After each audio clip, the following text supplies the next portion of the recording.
Mesdames et messieurs, chers téléspectateurs de la télévision Proximité Web TV, bonjour. Nous sommes ici dans le cadre du One Forest Summit, tenu à Libreville les 1er et 2 mars 2023. Nous avons à nos côtés un invité venant donc de la France. Il s'agit de monsieur Eric Decker. Eric Decker, bonjour. Bonjour monsieur. Alors, vous venez de participer à ce sommet d'une importance capitale. Quelles sont, selon vous, en tant qu'occidental, les leçons que vous tirez de ce sommet? Bonjour à tous. Écoutez, c'est d'abord mon premier voyage au Gabon.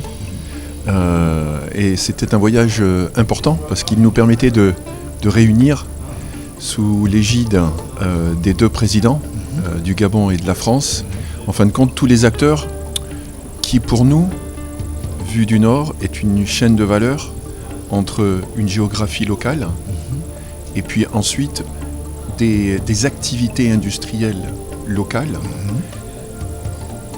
pour lesquelles on cherche des financements des pays du Nord et des institutionnels du Nord, comme nous sommes, pour financer différents projets qui contribuent à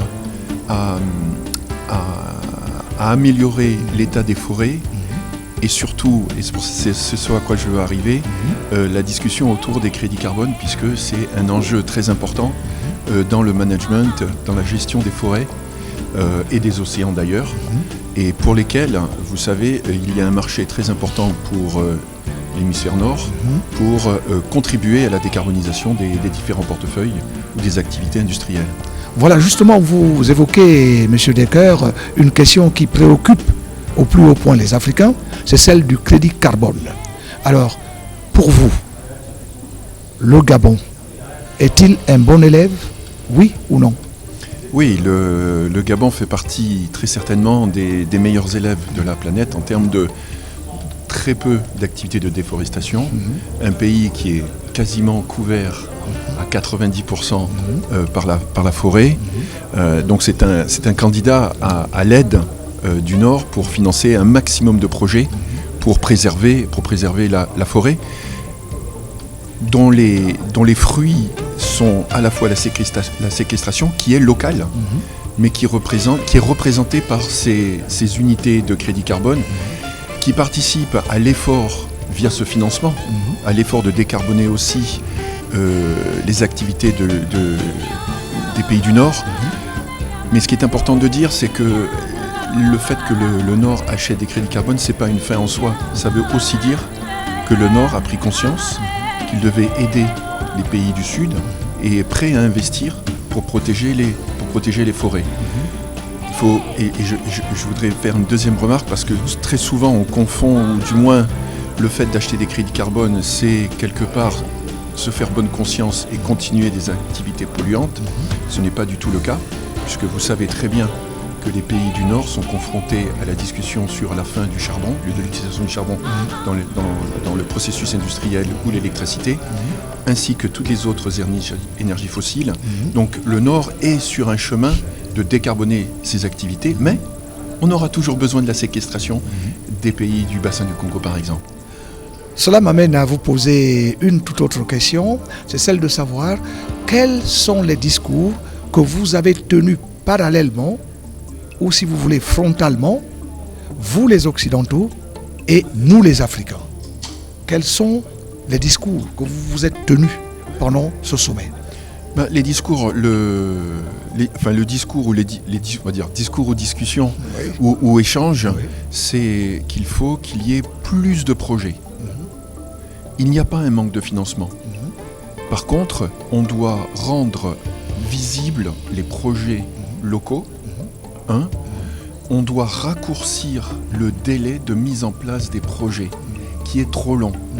Et donc, pour beaucoup du Nord, attendre des mois ou des années avant de voir se mettre en place un projet, ce n'est pas comme cela que l'on va arriver à pouvoir déployer à une grande échelle le capital que le Nord est prêt à déployer dans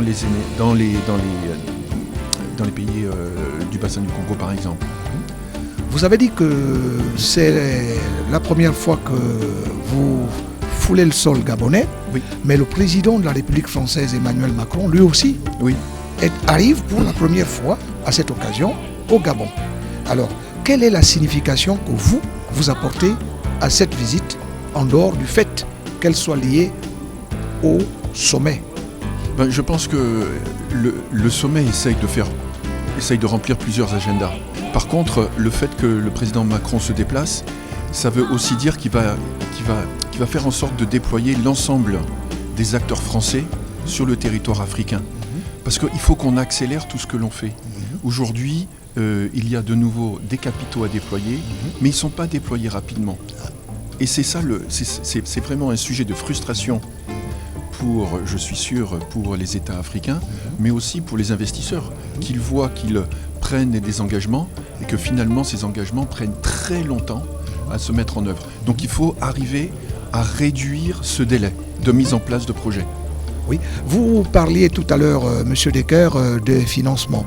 Et là, nous sommes dans le bipartisme. Je parle du Gabon et de la France, qui sont des partenaires séculaires. Alors, est-ce qu'on peut avoir une toute petite idée sur ce que la France a déjà déployé en termes de financement en faveur du Gabon, qui est un des pays que la France sollicite assez régulièrement? Oui, bien sûr. Alors, vous avez eu un intervenant pendant le sommet, le responsable de la société d'asset management Meridiam, qui justement annonçait, enfin confirmait qu'ils avaient déjà déployé au Gabon 1,5 milliard d'euros et qu'ils construisaient, c'était l'acteur de financement pour un projet hydraulique qui était en cours aujourd'hui au Gabon. Donc voilà, ça c'était un exemple de Meridiam, mais il y en a sûrement beaucoup d'autres.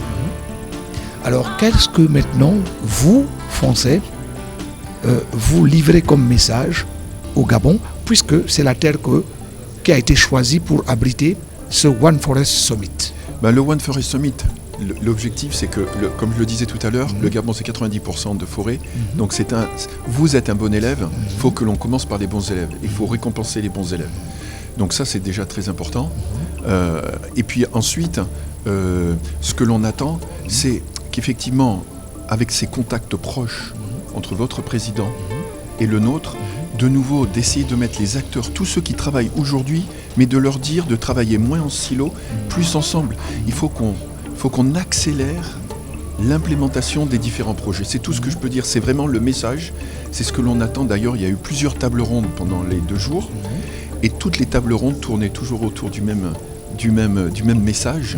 Comment pouvons-nous travailler plus ensemble pour rendre les projets plus rapides, leur implémentation plus rapide, pour justement amener plus de capitaux en place. Voilà, mesdames et messieurs, chers téléspectateurs de la télévision Proximité Web TV, nous étions là en compagnie d'Éric Decker de la partie française, participant donc à ce sommet du 1er et 2 mars 2023 à Libreville. C'était donc le One Forest Summit. Il nous livrait sa part de vérité et il nous livrait également ses avis par rapport à la tenue de ce One Forest Summit. Nous vous remercions d'avoir été des nôtres encore aujourd'hui et vous promettons de vous retrouver très vite.